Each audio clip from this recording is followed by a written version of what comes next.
година с комисията обявявам Петър Кричев, адвокат, председател е господин Симеон Даскалов, Петър Мечев, Елена Димова и още кой беше? Живко Живков, да. И Асен Иванов. Така. Журито единодушно реши цар на виното за 2024 година да бъде. Цар на виното ще бъде последен. Добре. Както си е традицията, винаги почва отзад. Няма нищо. Отзад напред. Трето място. Като цяло вината бяха много добри тая година.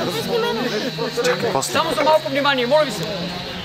Дисквалификация нямаше както беше миналата година. Бяхме дисквалифицирали едно. Почвам от пето място. Тя е морална наградата там. С 416 точки е Пипо Кантарев. Дайде, Пипо! Браво! Морална награда.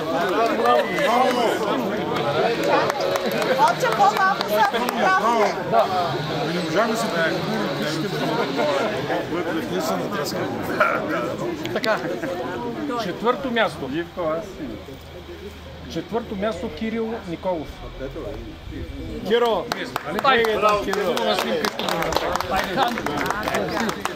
Отче, по-малко слагай.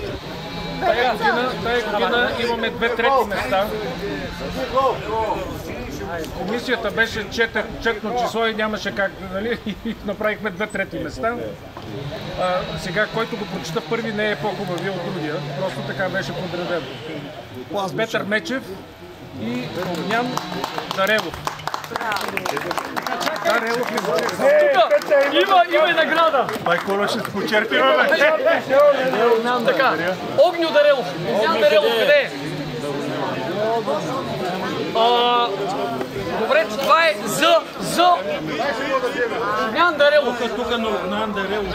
Така, за Огнян Дарелов. Така, ето и тебе ще да наградим.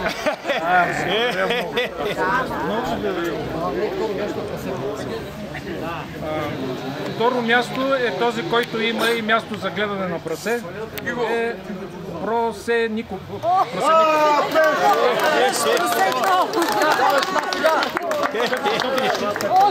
Прасето! Само за малко внимание.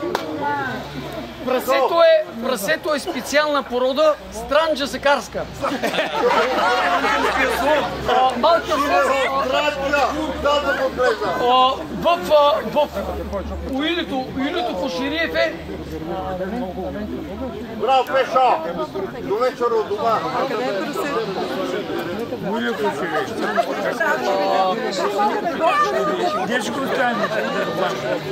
Вани пайно се скелето.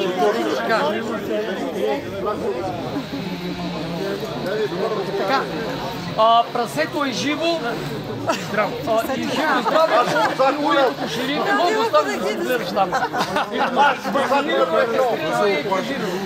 Купувай фоража. Първо място цар на ракитово на виното за 2024 година е Ангел Гагов. Ангел Гагов. Хайде, Анчо! Хайде, Анчо! Калеко е помагал. И първо място. Калеко.